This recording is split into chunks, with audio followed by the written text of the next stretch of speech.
صلوات پڑھیں آپ حضرات۔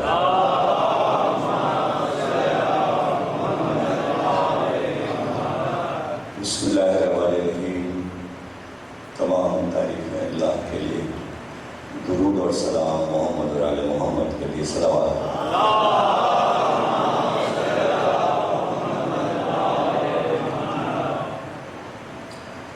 سلسلے کی تیسری تقریر آپ حضرات سماعت فرما رہے ہیں۔ پہلے روز میں نے تمہید میں یہ بات عرض کرنی تھی کہ انسان کی یہ زندگی جو ہے وہ اختیاری ہے، یعنی انسان نے اپنے لیے یہ خود اختیار کیا ہے، یہ اللہ کی بنائی تقدیر نہیں ہے۔ انسان نے اللہ کی تقدیر کے خلاف کام کیا اور چونکہ مخالفت کی اللہ کی انسانوں نے اور اس کی بتائی ہوئی تمام باتوں پر عمل کرنے سے انکار کر دیا، لیکن ایسا بھی نہیں کہ انسان کو اللہ ایسے ہی چھوڑ دیتا۔ اس سرکشی کے باوجود اس نے اپنے قضا اور قدر سے طے کیا کہ پھر بھی ہم تمہاری ہدایت کے لیے آمادہ رہیں گے، اس لیے کہ تم ہماری مخلوق ہو اور ہم رحمان و رحیم ہیں۔ تمہاری سرکشی کے باوجود رزق تمہارا بند نہیں کریں گے، تمہاری روشنی، تمہاری سانسیں، جو کچھ خلق کیا ہے دنیا میں وہ سب وافر مقدار میں تمہیں ملتا رہے گا، اور مسلسل ہم اپنے ہادی بھی بھیجتے رہیں گے، انبیاء بھی بھیجتے رہیں گے جو تمہیں پھر بھی سمجھاتے رہیں کہ تم غلط راہ پہ چلے گئے ہو اور غلط کر رہے ہو، اپنے معبود کی طرف آؤ۔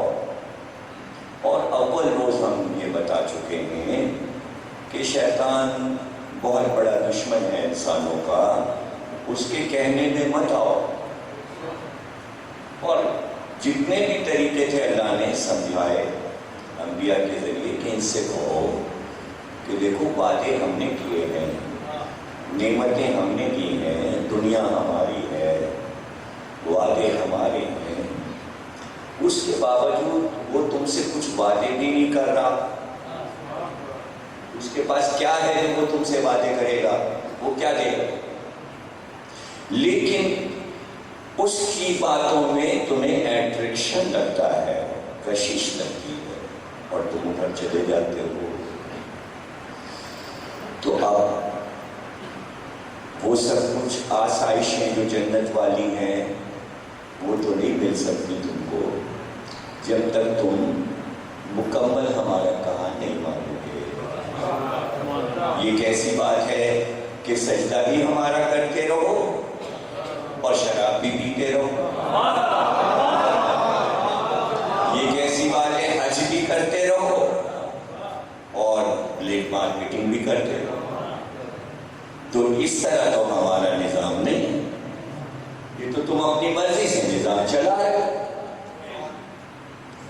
کہ تم بڑے متقی، بڑے زاہد بنے ہوئے ہو، لیکن تم تو میراث نہیں دے رہے ہو، تم تو اپنے رشتہ داروں کا خیال نہیں رکھتے، تم اپنے پڑوسی کا خیال نہیں رکھتے، نمازی بہت ہو،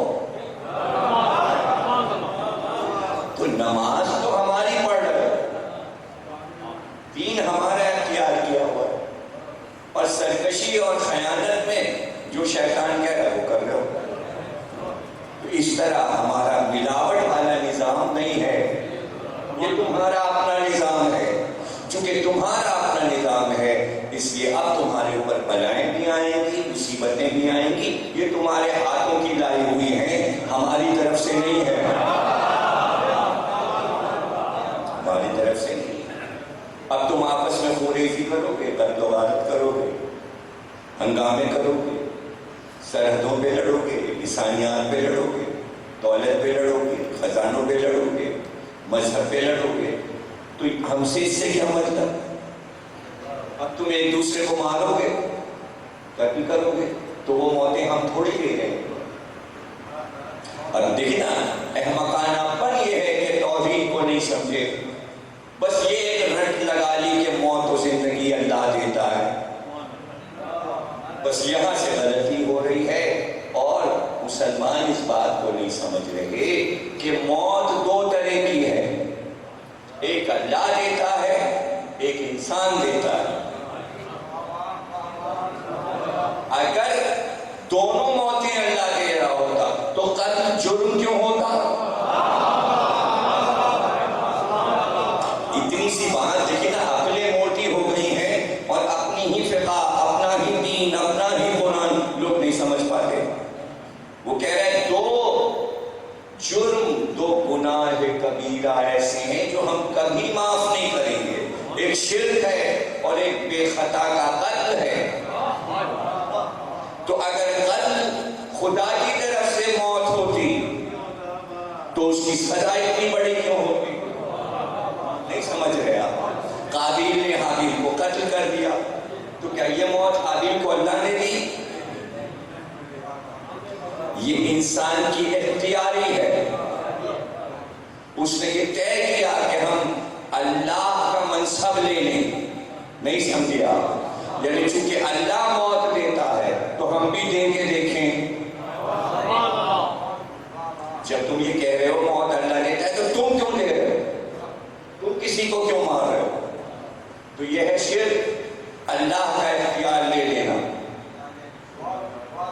اسے کہتے ہیں شرک۔ سب سے بڑا شرک ہے کسی کو بے گناہ قتل کر دینا، اس لیے کہ اللہ کے کام میں آپ نے شرکت کی، اس کا کام چھینا، ملک الموت کا کام آپ نے لے لیا،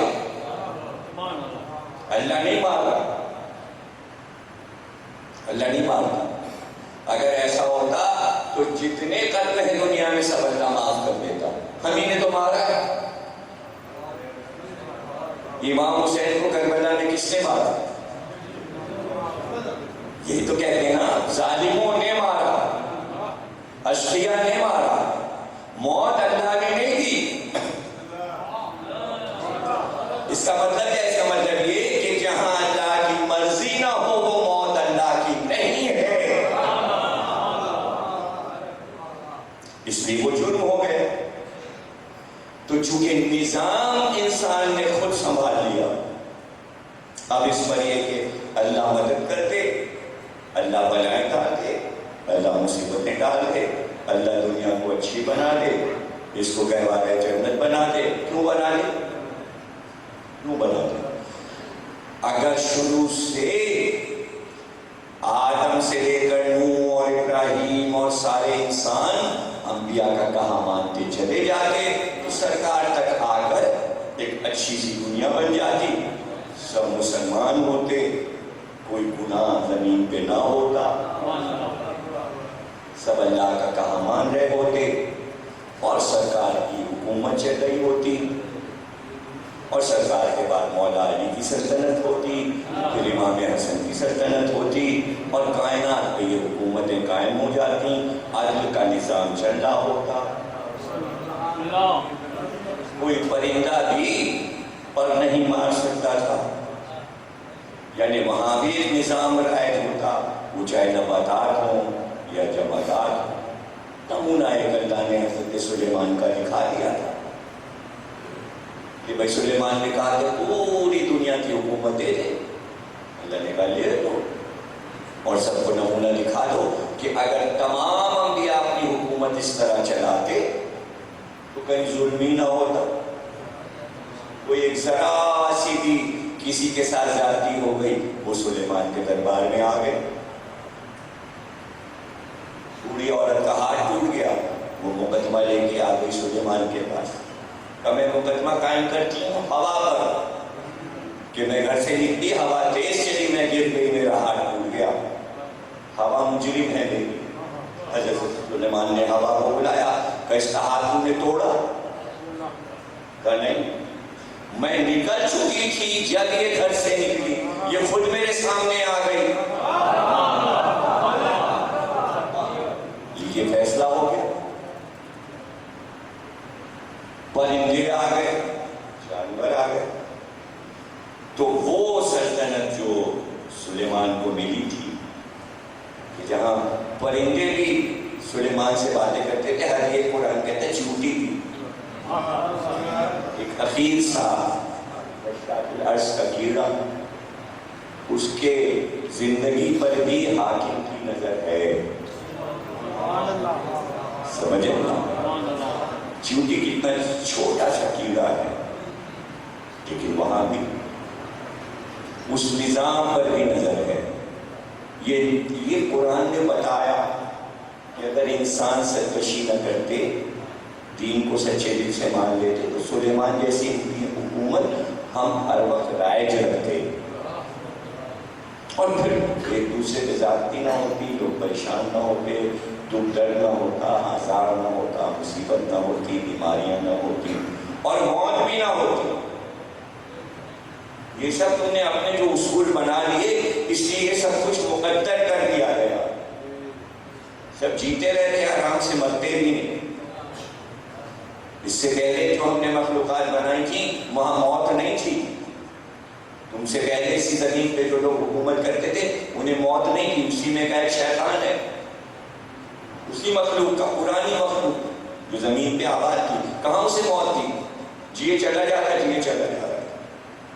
تو جو تمہارا دشمن ہے، جب وہ زندگی ہم سے لے سکتا ہے تو تم نہیں لے سکتے تھے، لیکن تم نے وہ کام ہی نہیں کیا۔ اس نے تو ایک سجدہ 7,000 برس تک کیا، تم ہمارا ایک سجدہ ایک سیکنڈ بھی گوارا نہیں ہے، اور اس پر یہ ہے کہ سب کچھ مل بھی جائے۔ اس نے تو محنتیں کی، اس نے تو ایسی عبادت کی کہ ہمیں اسے زندگی دینا پڑی۔ یہ مثال تمہارے لیے رکھی ہے کہ اس نے خوب دل لگا کے ہمارے سجدے کیے، وہ ہماری عبادت میں کبھی کمی نہیں کرتا تھا، اسی کا صلہ اس نے مانگا، ہم نے دے دیا۔ اب اس صلے میں اس نے یہ بھی مانگ لیا کہ اولاد آدم کو بہکائیں، ہمیں دینا پڑا، اس لیے کہ ہم عادل ہیں، ہم ظلم نہیں کر سکتے تھے کہ اس کا ترازو میں تول کے کچھ خیانت کر کے کم کر دیں۔ وہ جو مانگتا گیا ہم دیتے گئے، اس لیے کہ اس نے عبادتیں خوب کی تھی، اس نے ہمارے کام بہت سے کیے تھے۔ تم نے ہمارے کیا کام کیے؟ اس صلے میں انسانوں کو کیا دے دیں؟ تو اب سلیمان کو دیکھ لو، تم کے لیے حکومت تھی، اور اس کی مثالیں قرآن میں بھی موجود ہیں، توریت میں بھی ہیں، انجیل میں بھی ہیں، تمام کتابوں میں، آسمانی کتابوں میں، تاریخ کی کتابوں میں اس طرح حکومت کرتے تھے۔ ہم نے ان کو پرندوں کی بولی سکھا دی تھی، جانوروں کی بولی سکھا دی تھی، وہ سب کچھ سمجھتے تھے، ہے نا؟ گھونسلے میں چڑیا اور چڑیا بیٹھے ہوئے، نر اور مادہ، اور آپس میں باتیں ہو رہی، سلیمان سن رہے باتیں سن رہے، اور چڑیا جو ہے وہ ناراض ہے اس لیے کہ صبح سے گیا تھا، اس کا شوہر آیا نہیں تھا، کافی دیر میں آیا تو وہ منہ پھیر کے بیٹھ گئے۔ اس نے کہا بھائی ہم تمہیں منا رہے ہیں، تم من نہیں رہی ہو، اور اگر تم نہیں مانو گے میری بات تو میں سلیمان کا یہ پورا محل اٹھا کے پلٹ دیں گے، اگر تم میری بات نہیں مانو گے۔ حضرت سلیمان نے سنا کہ تیرا دماغ تو نہیں خراب ہو گیا، تو میرا پورا قصر الٹ دے گا، اتنا سا اور تو ایسی باتیں کرتا ہے کہ دیکھیے پہلی بات تو ہے یا نبی اللہ، کسی کے گھریلو معاملات میں دوسرے کو بولنا نہیں چاہیے۔ پہلی بات تو یہ کہ کسی کے گھریلو معاملات میں تیسرے کو بولنا نہیں چاہیے، اور دوسری بات یہ کہ اپنی بیوی کو منانے کے لیے کوئی بھی مثال دی جا سکتی ہے، تو میں تو مثال دے رہا ہوں تاکہ یہ من جائے، جھگڑا ختم ہو جائے، جھگڑا ختم کرنے کے لیے جملہ کہا تھا، آپ غصہ ہو گئے۔ بولے اس طرح آزادی سے پرندے بھی ایک حاکم سے باتیں کرتے ہیں، چاہے وہ چیونٹی ہو، چاہے وہ چڑیا ہو، پرندہ ہو۔ اب دیکھیے حکومت نہیں ہے سلیمان جیسی بظاہر علی کے پاس، لیکن اختیار ہے، نہیں سمجھے آپ؟ اختیار ہے جیسے سلیمان کا تخت اڑ رہا ہے، علی کے پاس تخت ہے لیکن اڑانا نہیں ہے. نہیں سمجھے آپ؟ اس لیے کہ اللہ نے کہا اختیار سارا ہے، تمہاری مرضی، استعمال کرو یا نہ کرو. چاہو تو سلیمان جیسا ملک لے لو، لیکن علی کو معلوم ہے کہ غدیری دین کو چلنا ہے. اگر پہلے سے یہ مقدر ہوتا کہ نبی بھی تخت پر بیٹھ کر سلطنت سلیمان کی طرح کرتے تو پھر پتھر کھانے کی کیا ضرورت ہے؟ سلیمان نے پتھر تھوڑی کھائے. انہوں نے تو شروع سے یہ مان لیا کہ یہ ان چکروں میں ہم نہیں پڑیں گے کہ پہلے امت کے پتھر کھاؤ پھر تبلیغ کرو پھر انہیں سمجھاؤ، بس ہمیں ملک دے دے اور ہم تبلیغ کر لیں. تو رسول اللہ سے بھی یہی کہا گیا تھا، پہلے بھی پوچھا گیا تھا غار حرا میں، سلیمان کی طرح آپ نبوت چلائیں گے یا نوح کی طرح غربت میں؟ تو جبریل نے کہا دیکھیے اللہ نے یہ کہا ہے کہ یہ غار حرا جو ہے پورا آپ اس پہ نظر ڈالیے. نبی نے پلٹ کے غار حرا پورا سونے کا ہو گیا. اللہ نے کہا کہ جس چیز پہ آپ نظر ڈالیں گے وہ سونے کی ہو جائے گی. اب جو لوگ غار حرا پہ گئے ہیں، میں گیا ہوں، حدیث یہ ہے کہ آپ اس کی مٹی اٹھا کے دیکھیے تو اس میں ذرات چمکتے ہیں. تو وہ جو سونے کا ہوا تھا، بہت کھدائی کی سعودیہ نے کہ سونا نکل آئے، لیکن سونا اس میں دفن نہیں ہے، بلکہ چونکہ رنگ بدلا تھا تو کچھ ذرے سنہرے ہو گئے سونے کے. اب وہ ایک ایک ذرہ کون جمع کرے؟ لیکن جب خاک اڑتی ہے، گرد اڑتی ہے وہاں سے، تو اس میں سنہرے ذرے نظر آتے ہیں. فوٹبین سے بھی دیکھے جا سکتے ہیں اور ایسے آنکھوں سے. یعنی یہ ثبوت ہے کہ سونے کا ہو گیا تھا سرکار کے لیے. نئی باتیں تو نہیں کرنی ہے آپ کو کچھ، یا پرانی والی پڑھوں جو سب جا کے نہیں پڑھتے ہیں اس طرح پڑھوں. آپ چپ ہیں تو ذرا مجھے ڈر لگ رہا ہے کچھ.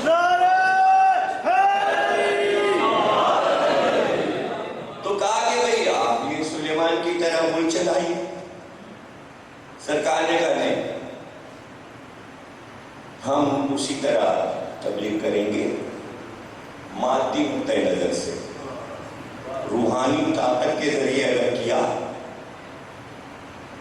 تو وہ دل میں درد نہیں پیدا ہوگا جو سلیمان کے ساتھ ہوا. کہاں سمجھے آپ یار؟ سلیمان نے حکومت کی نا، سلطنت کی، تو کام تو نظام تو سب صحیح ہو گیا، دل میں پیار نہ آیا. لے آیا کہ کہاں آیا؟ شیشے کا محل بنوا کے اس میں چلے گئے، یہاں کوئی نہ آئے. ابھی سلطنت تھی تو کوئی بھی نہ آئے، لیکن ایک آ گیا کچھ دنوں کے بعد. پر تو کیسے آ گیا؟ کہا جہاں چاہتا ہوں چلا جاتا ہوں. اچھا ملک الموت ہو، کیوں آئے ہو؟ کہا روح قبض کرنے. کہا تو بیٹھ جاؤں. کہا نہیں، دھوپ سے ہٹ کے سائے میں آ جاؤں. نہیں، ایسا سے ذرا سا سہارا لے لوں نا اس کی آدم. پتہ چلا وہ پوری سلطنت جو ملی ہے اس میں رعایا میں ملک الموت نہیں شامل تھا. نہیں سمجھے؟ نبی نے جو سلطنت لی اس میں ملک الموت رعایا ہے. دروازے پہ آیا تو سیدہ نے کہا کون ہے؟ کہا اندر آنا ہے. نبی نے کہا سیدہ کیا بات ہے؟ کہا میں منع کرتی ہوں کہ مان نہیں رہا، اندر آنے کو کہتا ہے. نبی نے کہا آنے دو سیدہ، کہ تمہارے گھر کا شرف ہے، بے اذن ملک الموت بھی نہیں آتا.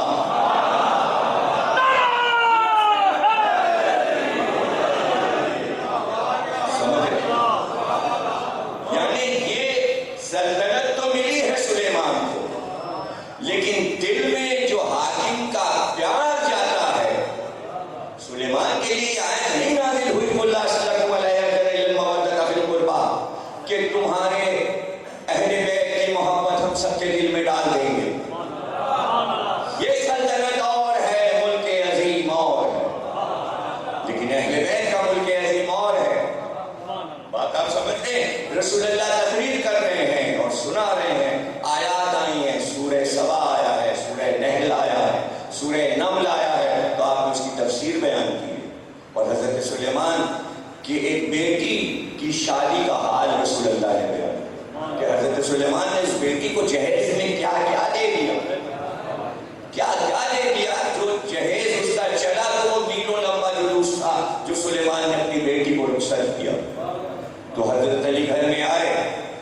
چپ چپ تھے.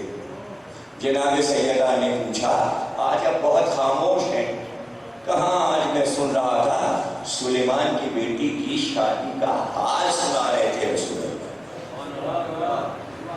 تو بیوی مسکرائی اور بات ختم ہو گئی.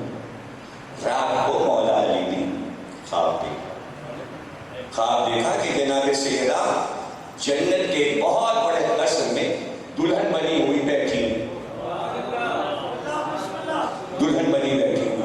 اور بیوی کے پیروں کے پاس ایک خوبصورت سی حور بیٹھی ہے اور وہ بیوی کے لیے پنکھا ہلا رہی ہے. قدموں کے قریب بیٹھی پنکھا ہلا رہی ہے. مولا علی گئے کہ سیدہ یہ کون؟ غور کیا؟ یعنی وہ اختیاری حکومت جو انسانوں نے اللہ کے ہاتھ سے چھین لی. حق حکومت انبیاء کا. یہ فرعون کہاں سے آ گیا؟ یہ نمرود کہاں سے آ گیا؟ حق حکومت ابراہیم کا ہے. اس لیے کہ جب آدم آئے بہت سی باتیں ایسی ہوتی ہیں چھوٹی چھوٹی جنہیں سمجھانے کے لیے بیک گراؤنڈ میں جا کے بڑی مثالیں لینا پڑتی ہیں. یہ خطابت کی مجبوریاں ہیں اور میری خاص طور سے مجبوریاں. حدیث امام یہ ہے کہ پوری دنیا کی زمین نبی کی ہے یا امام کی ہے؟ اب یہ دیکھیے قطعے بکتے ہیں، کالونیاں بنتی ہیں، لوگ زمینیں ایک دوسرے کو بیچتے ہیں. یہ سب کیا ہے؟ اختیاری. آپ کیوں بیچتے ہیں؟ زمین پہ آپ کا قبضہ کیوں؟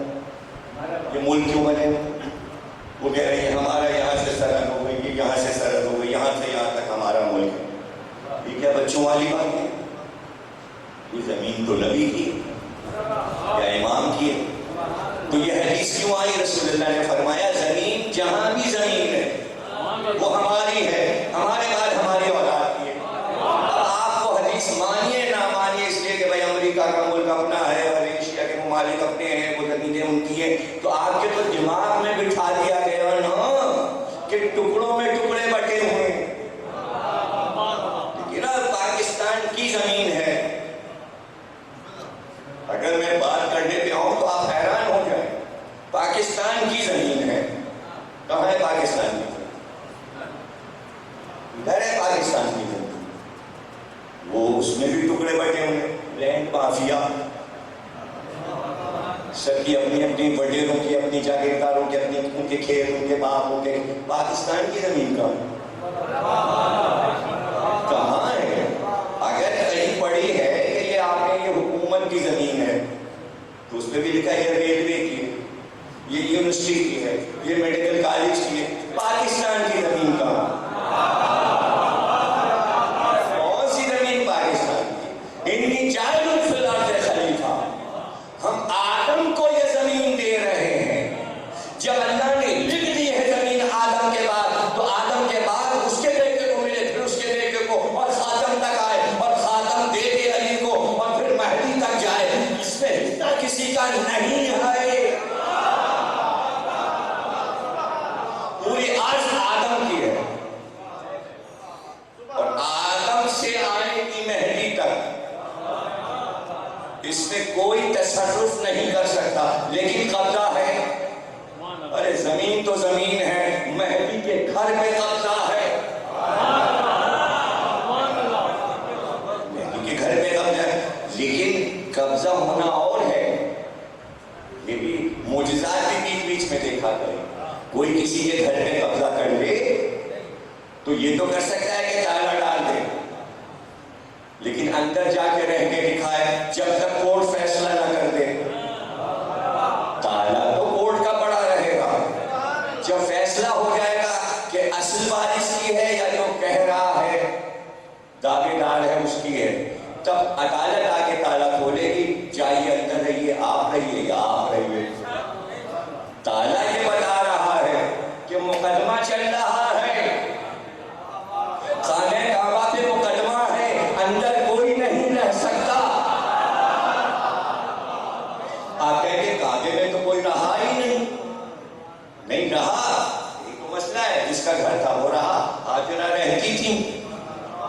اسماعیل رہتے تھے، ابراہیم رہتے تھے، گھر تھا، اہل بیت کا گھر تھا، بیت اہل بیت،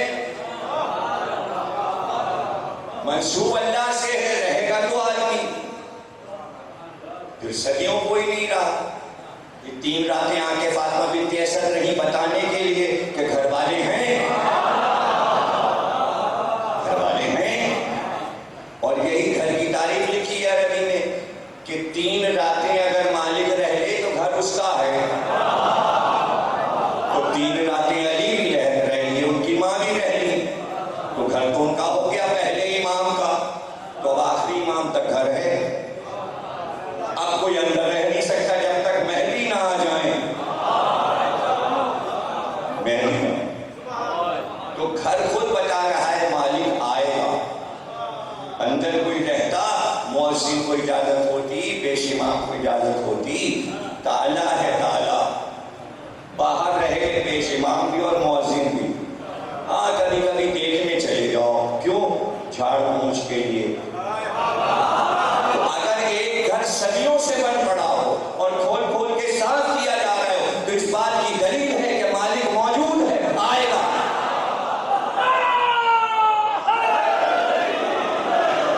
کعبہ خود دلیل ہے اپنے امام، سمجھے نا؟ تو اختیاری سلطنت خود انسانوں نے لے لی۔ حق ہے ابراہیم کا، زمین ان کی، حاکم بن گیا نمرود۔ حق ہے موسیٰ کا، لے لیا فرعون نے، شداد نے، حامان نے، تو انبیاء کو بے دخل کر دیا۔ انبیاء یہ کہہ رہے ہیں کہ ہم تم سے صرف یہ کہہ رہے ہیں کہ اللہ کو ایک مانو، کل ایک جھگڑا تھا بس۔ وہ کہتے تھے ہماری مرضی ہے، ہم جتنے چاہے بت بنا لیں۔ اسی سے انبیاء سے عوام کا جھگڑا چلتا رہا، وہی جھگڑا اب تک چل رہا ہے، وہ ختم نہیں ہوا، اسی پہ تمام فساد ہوا، نوح سے لے کے آخری نبی تک، اور آخری نبی کے بعد اب تک یہی جھگڑا ہے کہ کچھ لوگ کہہ رہے ہیں اللہ کو ایک مانو، اور لوگ کہہ رہے ہیں چاہے وہ مسلمان ہوں یا اور سارے لوگ ہوں، ہم اللہ کو ایک نہیں مانیں گے بلکہ ہم اپنے بت خود بنائیں گے۔ یہ جھگڑا قرآن نے کہا یہ زبانی کہہ رہے ہیں اللہ ایک،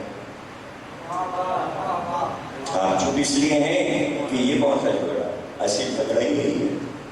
قرآن کہہ رہے ہیں زبانی کہہ رہے ہیں، دل میں نہیں، اللہ دل میں نہیں، دل میں بت ہیں۔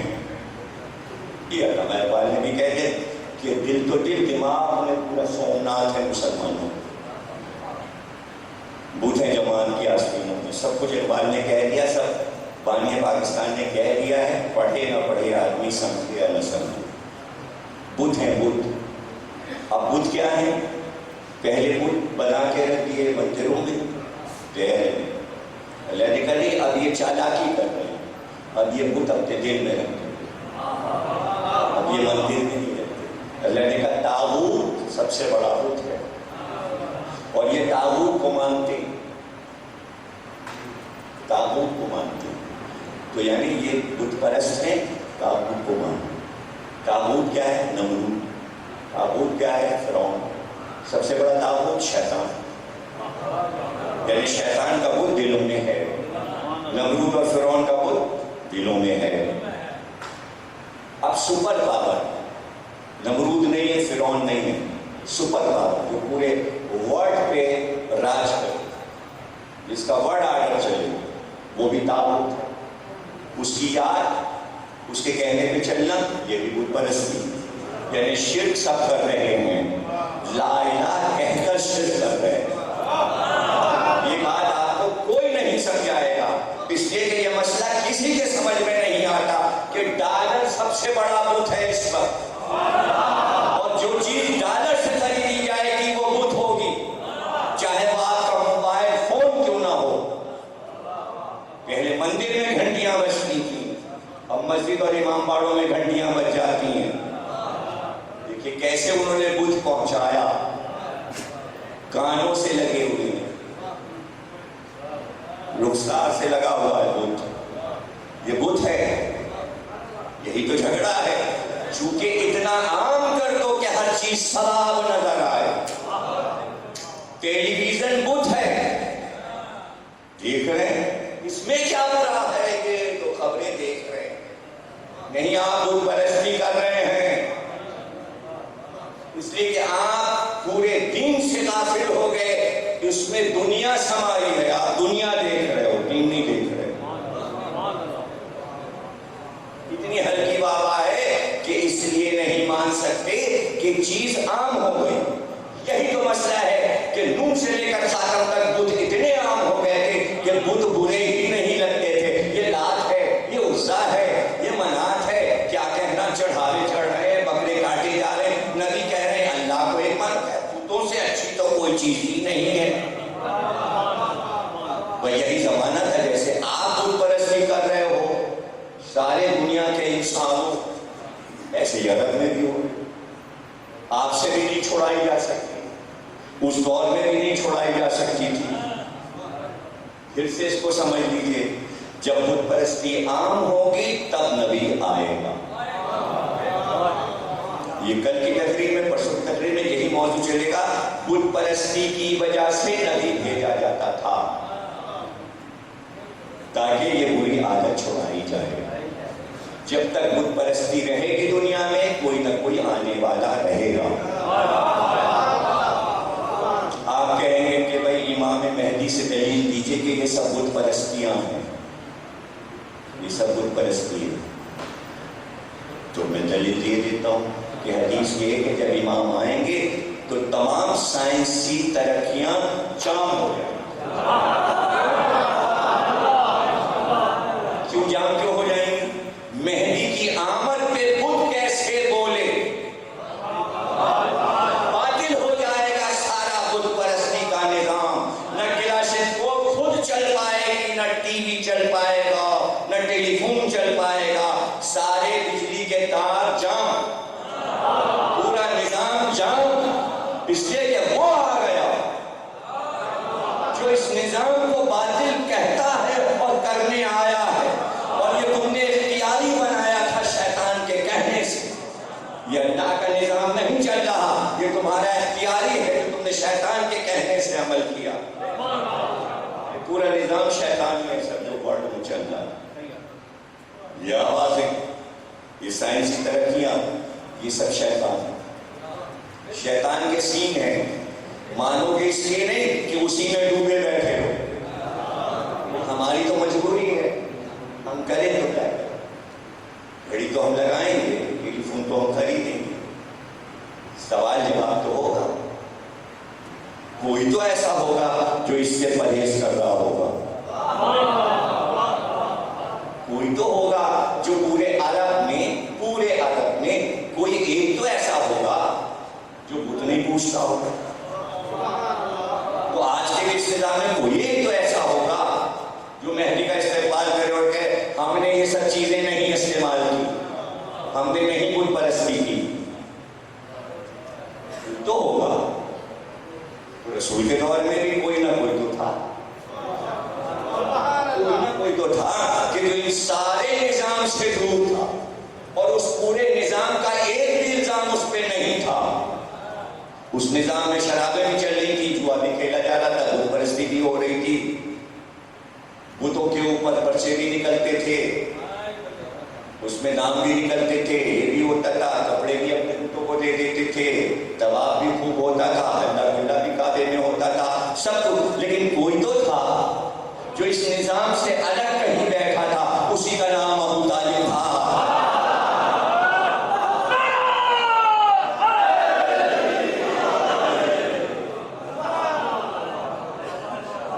بھائی یہی تو لوگ کہتے ہیں ارے صاحب یہ نظام جب رائج ہے تو اس سے بچنا مشکل ہے، تو ابو طالب کی ایک مثال رکھی ہوئی تھی کہ بھائی بچنا مشکل نہیں ہے، بچنا مشکل نہیں ہے، اگر تمہیں کہیں کچھ نظر آیا ہے تو ہسٹری والا لکھ دے، بتا دے، یا کبھی زبانی کہہ دے، کوئی تو نہیں لکھ سکا کہ بنی ہاشم کبھی کسی بت پہ گئے، نمائندگی کا ابو طالب کر رہے ہیں نا، اس کے پیچھے تو سبھی ہیں، ان کے بیٹے بھی ہیں، جعفر بھی ہیں، عقیل بھی ہیں، ان کے چچا بھی ہیں، سبھی کچھ ہیں، لیکن کہیں نہیں نظر آتا کہ وہ کسی بت پہ گئے.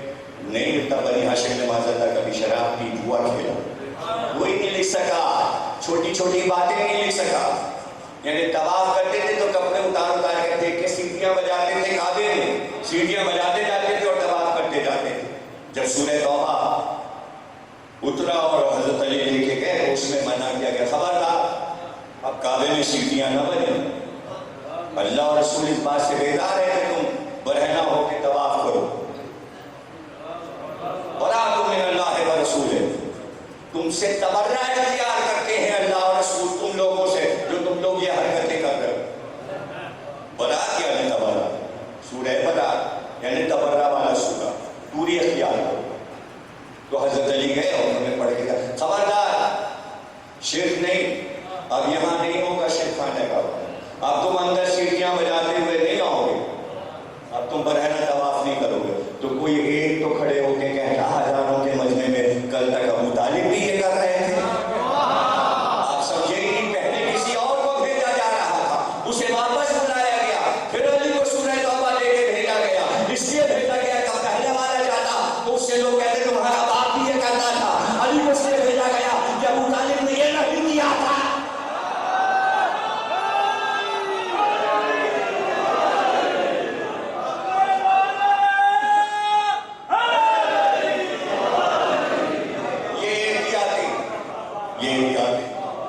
تو نظام یہاں بھی کوئی ابو طالب ہے، اس لیے کہ وہاں بھی محمد کو آنا تھا، یہاں بھی محمد کو آنا تھا.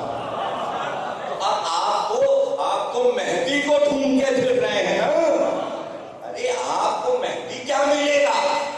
ایک دم سے سیڑھی لگا دی، مہدی کو ڈھونڈ رہے ہیں. سیادتیں اجل پہلے اس دور کے ابو طالب کو تو ڈھونڈو.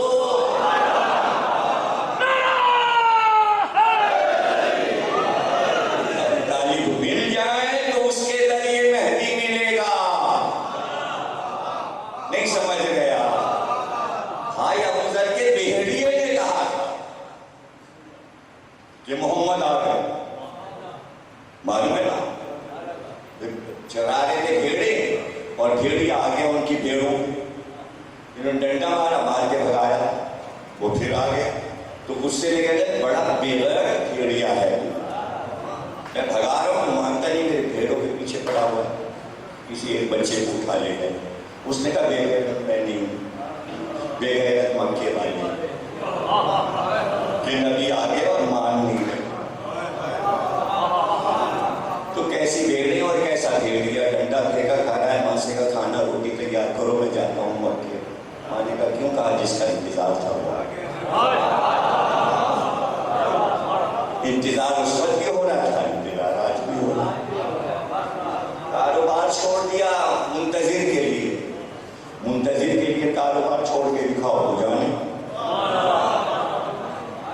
نیو یارک کی ایک دکان پہ جہاں کفن بکتے ہیں، آگے ایک عربی اللباس کا ایک کفن چاہیے عربی، کہ تم یہاں کے تو نہیں لگتے، یہاں کے تو نہیں لگتے. کہ ہم یہاں کے نہیں، ہم جزیرہ خضرہ سے ہیں.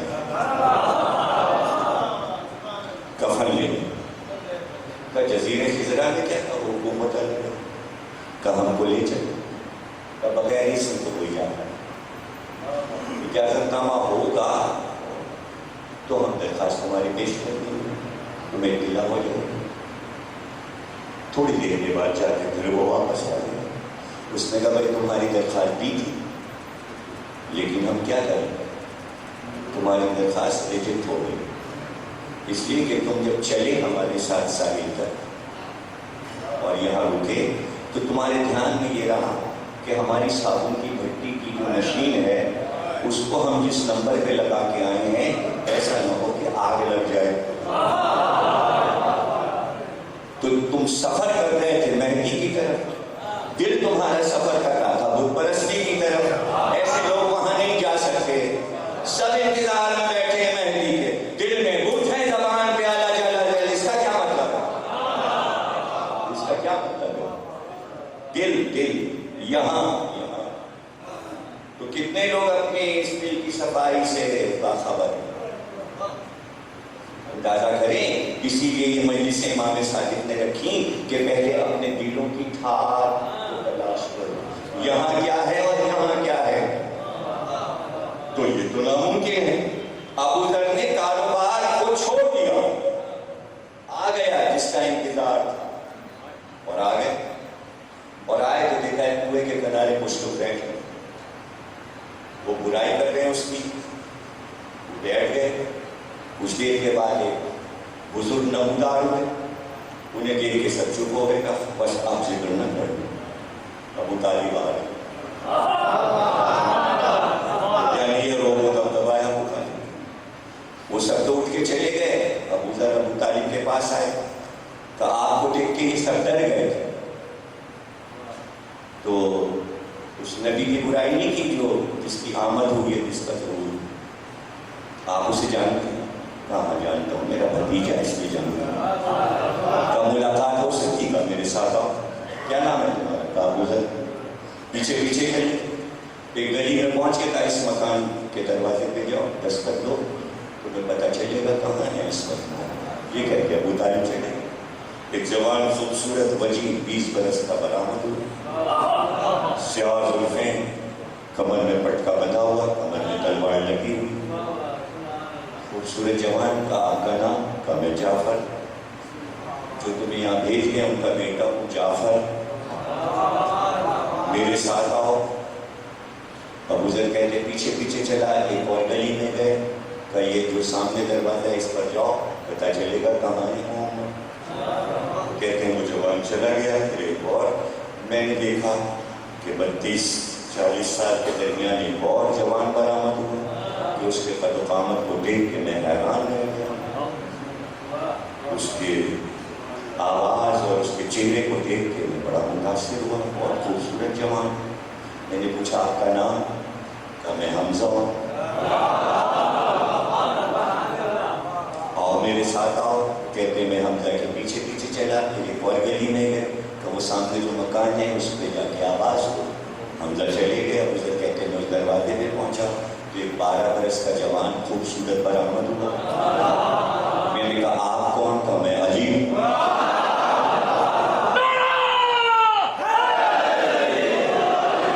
کہنے وہ آگے چلے، میں پیچھے چلا۔ اب وہ قبیس کی پہاڑی پہ چڑھنا شروع کیا، وہاں پہنچے تو ایک درخت کھجور کے نیچے مٹی کا کچا مکان تھا، اس کا دروازہ جو تھا وہ ٹوٹی ہوئی لکڑی اور ٹین کا تھا۔ اس نے جاتے ہی وہ دروازہ کھول دیا، جیسے ہی دونوں پٹ کھلے تو میں نے دیکھا ایک روشنی کا جھماکا باہر آیا۔ علی نے کہا دیکھو سامنے وہ ہے، نور محمد چمکا۔ میں دوڑتا ہوا گیا، قدموں پہ جا کے گر گیا، اس لیے کہ سامنے میرے چہرہ مبارک تھا۔ پھر میں نے طواف کرنا شروع کیا۔ آپ مسکرائے، مسکرا کر کہا جو تلاش کر رہے ہو وہ ادھر ہے۔ یہ کہہ کے چادر ہٹائی، مہر نبوت نمودار ہوئی، میں جھک کے چومنے لگا۔ تو آپ نے دیکھا ابو طالب نے محمد تک پہنچنے کا جو انتظام کیا تھا، ایک سیکریٹ سروس کا نظام تھا کہ ایک دم سے مسافر وہاں نہیں پہنچ سکتا جب تک چیکنگ نہ ہوتی جائے۔ تو 4 درجوں سے گزر تک اس دور کے محمد سے ملاقات ہو رہی تھی۔ تو کیا آپ ڈائریکٹ اس دور کے محمد سے ملنا چاہتے ہیں؟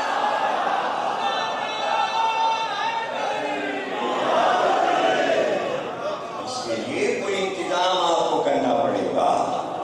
اس لیے کہتے ہیں بھائی جمکران کی مسجد میں جاؤ، مسجد سہلا میں جاؤ، وہاں کے مصلی پہ بھی پڑھو، شاید وہاں مل جائیں، شاید جمکران میں بدھ کو مل جائیں، شاید شب جمعہ مسجد سہلا میں مل جائیں، جاؤ دیکھو شاید شب جمعہ نجف میں یا کربلا میں مل جائیں۔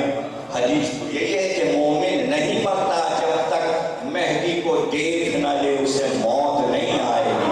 تو عمر میں ایک بار زیارت تو ہوگی، مسئلہ زیارت کرنے کا نہیں ہے، مسئلہ یہ ہے کہ جب وہ ظہور کرے تمہارے سامنے تو پہچان بھی سکو کہ یہی امام مہدی ہے۔ یہ معرفت کے بغیر نہیں ہو پائے گا، اور معرفت ملتی ہے ولایت علی اور عدالت حسین۔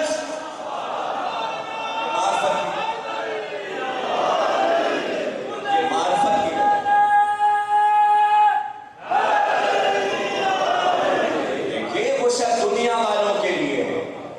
جیسے کہ ہمارے بزرگ کہہ رہے تھے کہ ہمیں بتائیں کہ علامات ظہور کیا کیا ہے. کتابیں بھری پڑی ہیں، علاماتیں شروع ہو چکی. جب سے وہ غیر میں گئے علامات جب سے شروع آنا شروع ہو گئی. اب جیسے جیسے ظہور کے زمانے میں آپ داخل ہوں گے وہ بڑی والی علامات شروع ہو گئے جو حتمی ہیں، جنہیں ہونا ہے اور جس پر آمد ہے.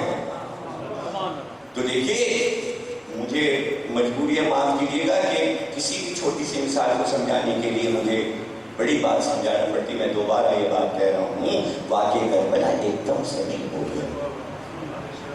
اس کا نقشہ انسانوں نے خود بنا لیا.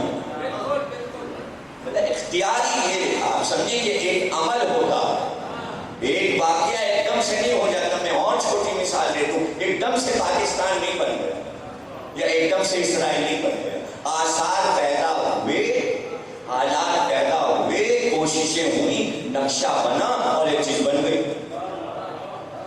شکیفہ سے کام شروع ہوا، نقشہ بنتا چلا گیا، بنتا چلا گیا، بنتا چلا گیا، اور پھر واقع کربلا ہو گیا. اس کے لیے مورخ تلاش کرتا ہے کہ کیا اقدامات ایسے ہو رہے تھے معاشرے میں کہ یہ واقعہ ہو گیا. آج آپ سے میڈیا پوچھتا ہے یار بھائی فلانا کام کیوں ہو گیا؟ انہوں نے کہا جہالت بڑھ گئی تھی. نہیں سمجھا؟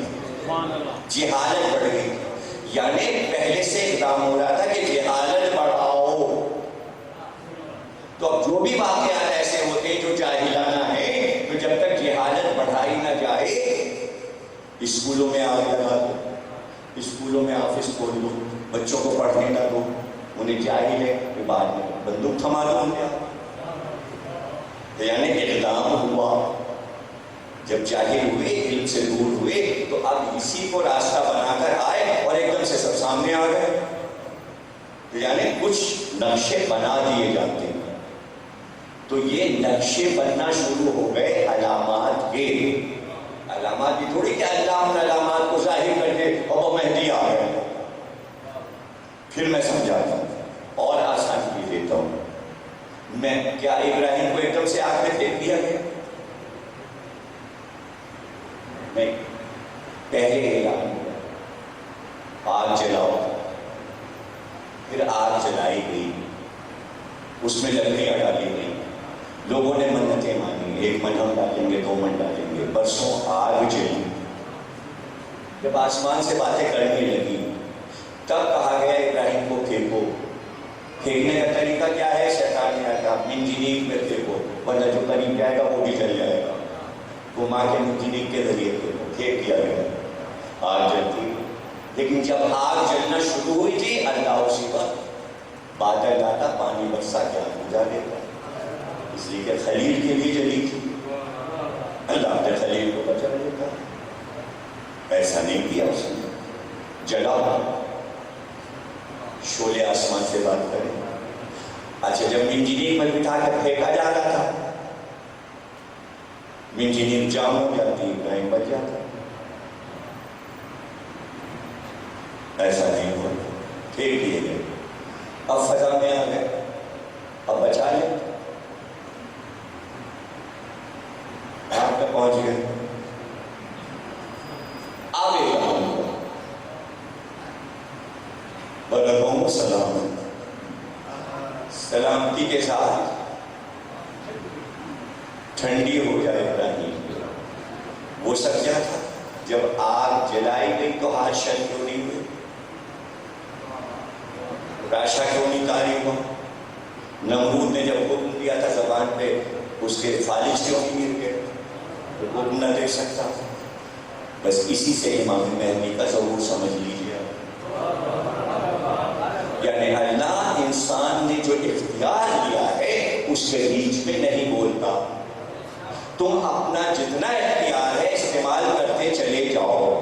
جہاں تمہارا اختیار ختم ہوگا وہاں سے ہمارا کام شروع ہوگا. کچھ سمجھے کچھ نہیں سمجھے، ان کے لیے پھر سے سمجھاؤں جو نہیں سمجھے. آگ جلی، ہاتھ شل نہیں ہوئے. تمہارا اختیار ہے، استعمال کرو۔ تم آگ جلا سکتے ہو، انجینئر تم بنا سکتے ہو، ٹھیک ہے بناؤ۔ پھینک سکتے ہو، پھینک دو۔ تم نے پھینک دیا، تمہارا کام ختم ہو گیا۔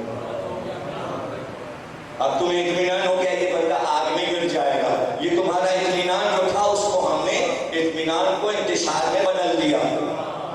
تم سمجھے جو آگ میں گر جائے وہ جل جاتا ہے۔ تمہارا اختیار یہاں تک ہے، تمہاری حکومت، تمہاری معلومات یہاں تک ہے۔ ہم اپنی توحید بتاتے ہیں کہ اب ہماری توحید یہاں ہے کہ ہمارا بندہ اگر آگ میں گرے تو ہم آگ کو پھول بنا دیتے ہیں۔ قدرت نے اپنا اختیار دکھایا۔ پھر سے سمجھاؤں کیا؟ اس لیے کہ سب نے بابا اب تک نہیں کی، اس کے معنی سب بات نہیں سمجھ پا رہے۔ تو میں آگے مہدی تک آؤں گے، ابھی تک تو میں پیچھے ہی ہوں مثالوں میں۔ پھر سے سمجھیے، لوگوں نے کہا حسین کو قتل کر دو، فتویٰ آ گیا۔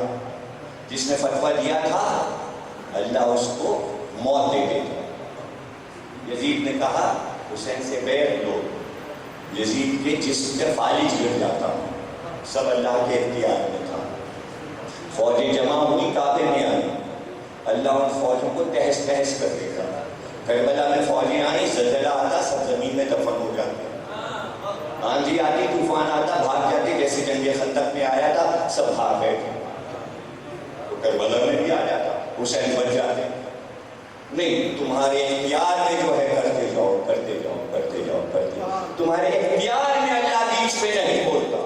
جہاں تمہارا اختیار ختم ہو جائے اور یہ اعلان کر لو کہ بس یہاں تک ہماری حکومت تھی، تو آخری اختیار انسان کا یہ تھا کہ خنجر حسین کے گلے پہ رکھا جائے اور گلا کاٹا جائے۔ انسان نے کہا اختیار ختم ہوا، ہمارا اختیار ختم ہوا، ہم اپنی حکومت دکھا چکے، گلا کاٹ چکے۔ جیسے گلا کاٹ چکے اور نیزے پہ بلند کیا، اللہ نے کہا اب ہمارا اختیار شروع ہوا، حسین بولو، حسین بولو۔ نہیں سمجھو، یعنی علامت سے یہ سمجھو کہ اللہ کا اختیار شروع ہونے والا ہے اور تمہارا اختیار ختم ہونے والا۔ یہ ہے آمد مہدی، یعنی تم سب کچھ بناتے چلے لیکن مہدی آئے تو سب جام ہو گیا، پورا نظام فیل ہو گیا۔ مثالیں اسی لیے رکھی، ایسا کیسے ہو سکتا ہے مہدی کے آنے اتنا زبردست امریکہ کا نظام تصور میں نہیں آتا۔ تو ابراہیم کی جو کچھ ہو رہا ہے ابراہیم کے ساتھ، اور وہ جو آگ روشنی، تو کیا تصور میں تھا نمرود کہ ہم پھینک دیں گے اور یہ بچ جائے؟ بے ہوش ہو گیا تھا۔ جب ہوش میں آیا تو اس نے کہا یہ تو باغ میں تبدیل ہے، اور یہ کیسے بیٹھے ہوئے ہیں تخت کے اوپر زمرد، لیکن یہ جو بیٹھے ہوئے ہیں گلزار میں، یہاں آگ کہاں غائب ہو گئی؟ یہ جو باغ نظر آ رہا ہے، لیکن یہ جو بیٹھے ہوئے تخت پہ کے ساتھ یہ نوجوان کون بیٹھا مسکرا رہا؟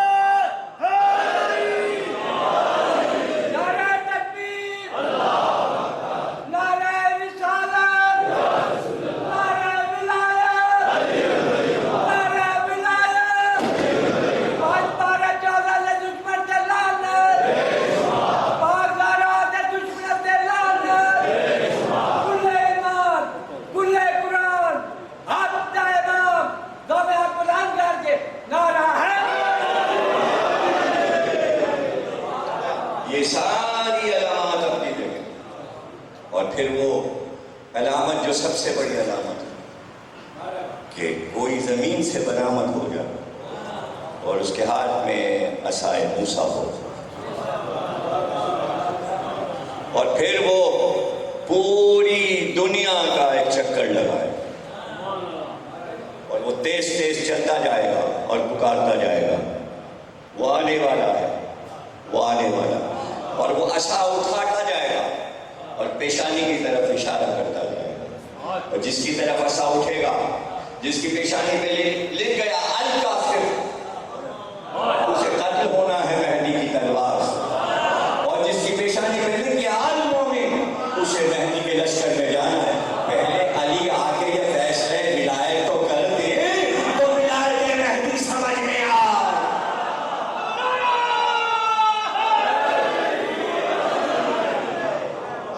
دیکھیے یہ فیصلہ علی کے نام لکھ گیا ازل سے، اور ابد تک جانا ہے، چاہے وہ ظہور مہدی ہو یا سرکار دو عالم کہاں نہ ہو، یہ کام علی کے سپرد ہے کہ وہی بتائیں کہ یہ کون ہے اور یہ کون۔ اس لیے کہ معیار ان کو اللہ نے بنا دیا، لوگ ولایت علی کو سمجھ ہی نہیں پاتے۔ بعض لوگ کہتے ہیں صرف الاجل کیجیے اور مہدی کو پکاریے، نہیں، مہدی کی آمد نہیں ہے بغیر ولایت علی۔ اچھا آپ یہ بتائیے، آج سے 20 برس پہلے پاکستان میں اتنا ولایت پہ جھگڑے ہو رہے تھے؟ نہیں ہو رہے تھے، تو کیوں نہیں ہو رہے؟ اور آپ کیوں ہونے لگے؟ آئے جملہ کہتے ہیں تو شاید آپ داد دے دیں، ارے یہ علامات ظہور ہے ولایت علی پہ جھگڑا۔ یہ بھی حدیث ہے کہ جیسے جیسے ظہور بڑھتا جائے گا ولایت علی پہ جھگڑے ہوں گے، کچھ خلاف ہو جائیں گے، کچھ فیور میں ہو جائیں گے، یہی تو علامات ظہور مہدی ہیں۔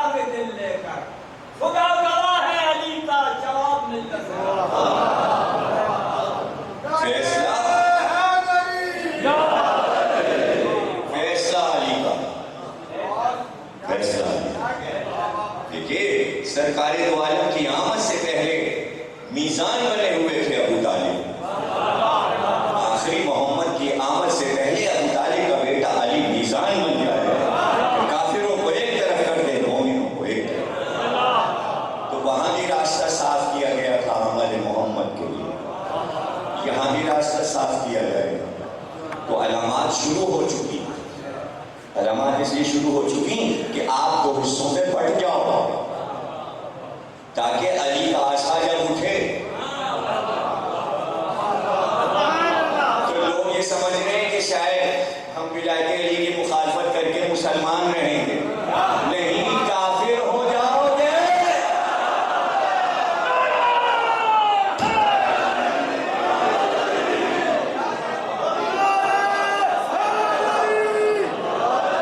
اب وہ جھگڑا گیا کہ مسلمانوں کے پردے میں اپنے کو چھپا دو۔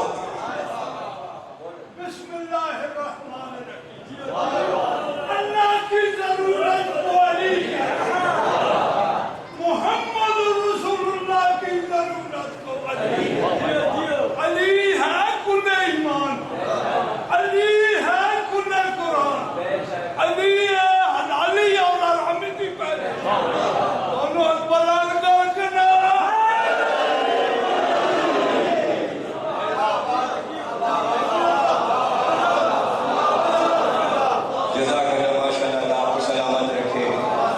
مکے میں رہتے تھے محمد، 40 برس عمر گزاری، 40ویں برس نبوت پہ فائز ہوئے، اعلان کا حکم آیا، مبعوث پر رسالت ہوئے۔ 40 برس کے پوری زندگی میں ایک راوی نہیں ملا جو یہ روایت کرتا کہ فلاں صاحب بچپن کے دوست تھے۔ کم از کم 20 برس کا جب جوان ہو جاتا تو ایک دو دوست تو ہو جاتے ہیں۔ نبوت کے بعد سے دوستیاں شروع ہو گئی، تو گھر اسی مکے میں تھا، لیکن کسی کو نہ گھر نظر آیا، نہ در نظر آیا، نہ گھر کا مالک نظر آیا، نہ وہ حسن نظر آیا۔ وہیں سے نکل کے غار حرا میں جا رہے تھے، کسی نے نہ بیان کیا کہ مکے کی گلیوں میں چلتے دیکھا اور جاتے دیکھا۔ تو جب پہلے محمد کے بارے میں نہ کچھ بتا سکے، تو اب آخری محمد آ رہا ہے، جا رہا ہے، گھر سے نکل رہا ہے، کسی کو کچھ نظر نہیں آ رہا جب تک ظہور نہ ہو جائے.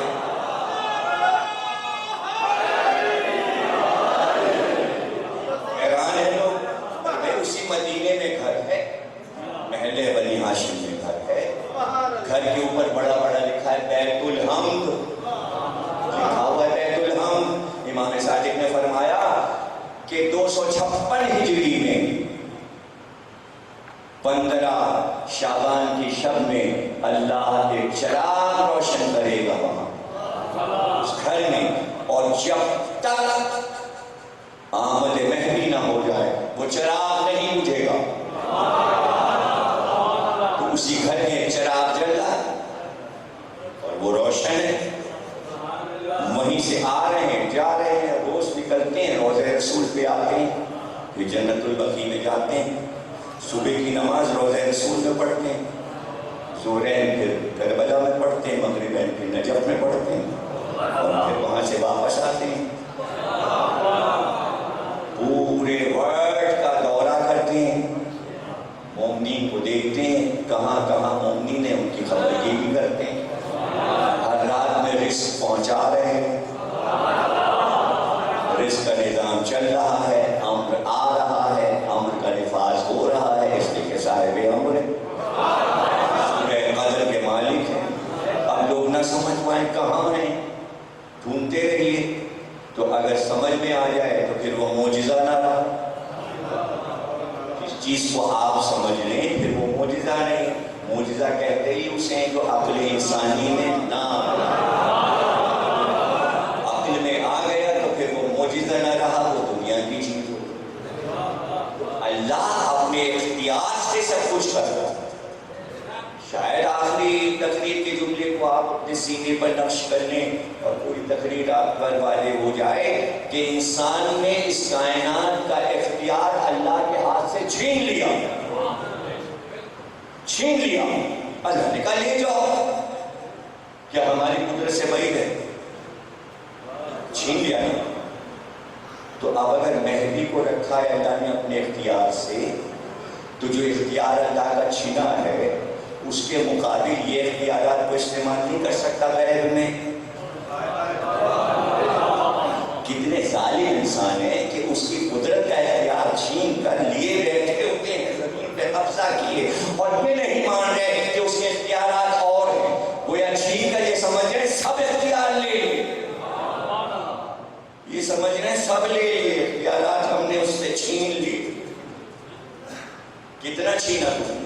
غدیر کے بعد خلافت علی کی, یہ اختیار اللہ. سیدہ سے فلک چھینا, یہ اختیار اللہ تھا.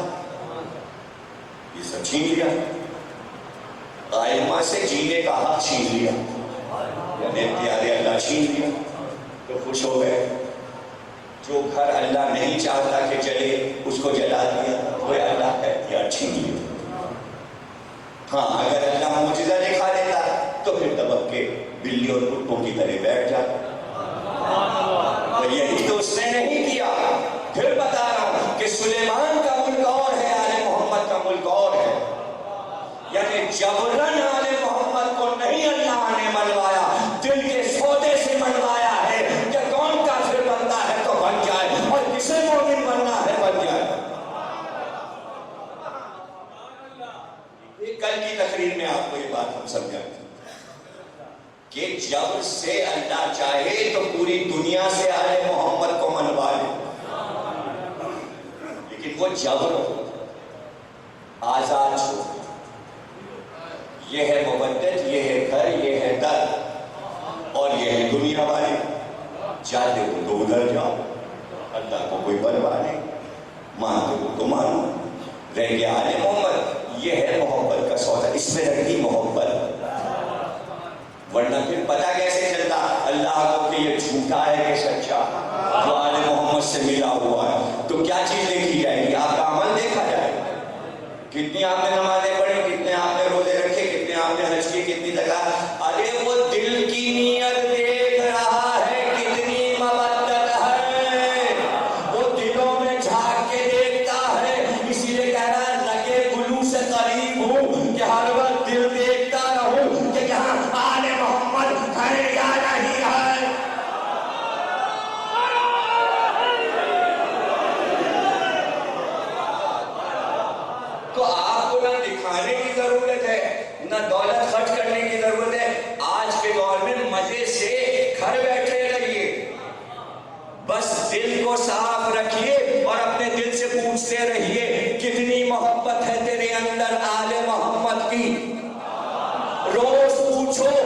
نماز پڑھو، روزہ رکھو، ہر عبادت کے بعد دل سے پوچھو آج اللہ کی عبادت کی، اب یہ بتا تیرے دل میں آل محمد کی محبت کتنی بڑھی؟ دل جواب دیتا جائے تم کامیاب ہوتے جاؤ، اور اگر دل سے یہ آوازیں نہیں نہیں دنیا، ہاں دولت، ہاں یہ ہاں وہ، سمجھ لو فیل ہوتے جا رہے ہو۔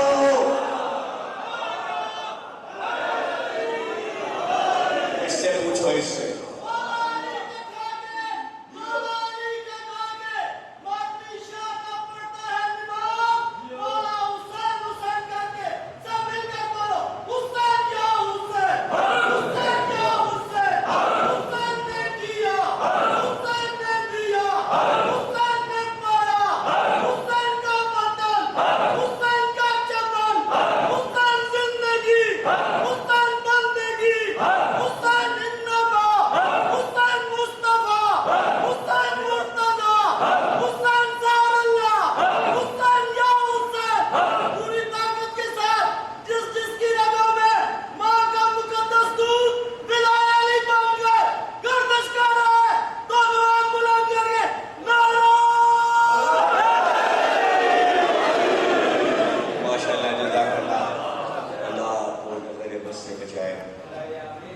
یہی سب محبت کے ثبوت ہیں، یہ محبت کے ثبوت ہیں، اور انہی کے ثواب کے بارے میں معصومین کی حدیث میں عرض کریں گے کسی آنے والی تدبیر میں کہ ہر چیز کا ثواب قرآن نے حدیث میں بتا دیا۔ نماز پڑھو گے تو یہ ثواب، روزہ رکھو گے تو یہ ثواب، زکوٰۃ دو گے یہ ثواب، حج کر کے آؤ گے یہ ثواب، خمس نکالو گے یہ ثواب۔ لیکن محبت علی، محبت اہل بیت، محبت حسین کے ثواب کی انتہا نہیں ہے۔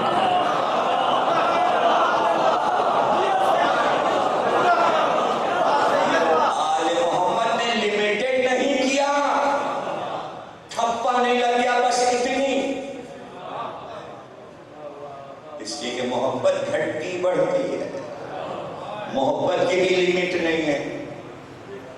تو اب آپ کو دیکھ لیجئے کہ کہاں کس کی کتنی محبت۔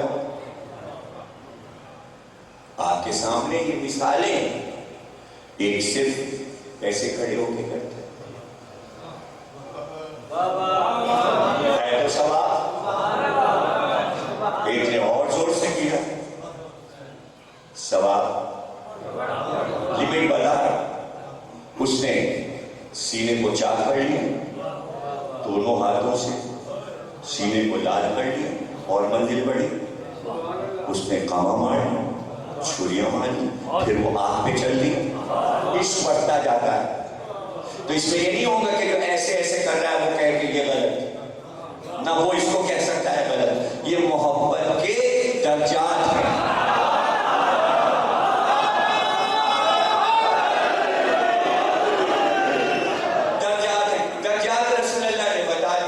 سلمان کا درجہ 10، ابو ذر کا 9، مقداد کا 8، عمار کا 7، اب اس کے بعد سب آتے جاتے امام نے سب کے درجے بتائے۔ تو اس نے کہا کہ آپ نے سلمان، ابو ذر، مقداد اور عمار کا نام نہیں لیا، تو امام صادق نے کہا ان کی مثال سال کے 4 مہینوں جیسی ہے، جو احترام والے مہینے ہیں جن کا قرآن میں ذکر ہے، تو ان کو الگ رکھو۔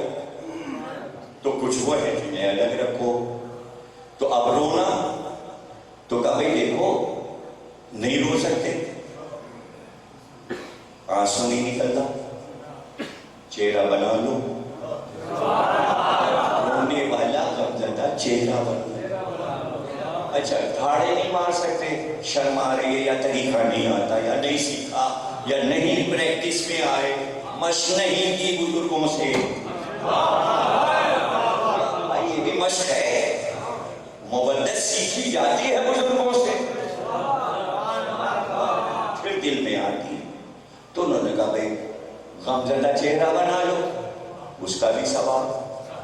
اچھا آنسو نہیں نکلے، کہ بھائی ایک مچھر کا پر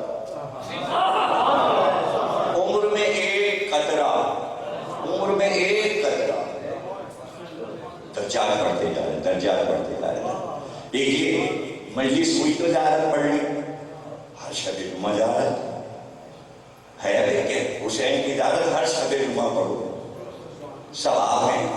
اب آپ کو کیا پتا کہ شب جمعہ پڑھنے کا کیا ثواب ہے؟ وہ عورت ہر شب جمعہ پڑھتی تھی، قبر میں آئی، ایک بار اس کی قبر کے سامنے نور پھیل گیا، قبر کھل گئی، حسین خود آ گئے اور پورا گروہ فرشتوں کا آ گیا اور آگے کہا کہ روز تو میری زیارت کرتی، آج میں تیری زیارت کو آیا ہوں۔ اب دیکھا آپ نے سوال کی کوئی انتہا ہے کہ ہم حسین کی زیارت کو تڑپیں، زیارت پڑھنے والے کی زیارت کو حسین خود آئے؟ نہیں، سوال ختم نہیں ہوا، اور انتہا بڑھی۔ اور ایک بار جاتے جاتے کہا جبریل امین اس مومنہ کی قبر کے ادھر 70 قبروں کے مردوں کو بخش دے اور ادھر کی 70 مردوں کو بخش دے، جانے کافر لیتے تھے کہ منافق؟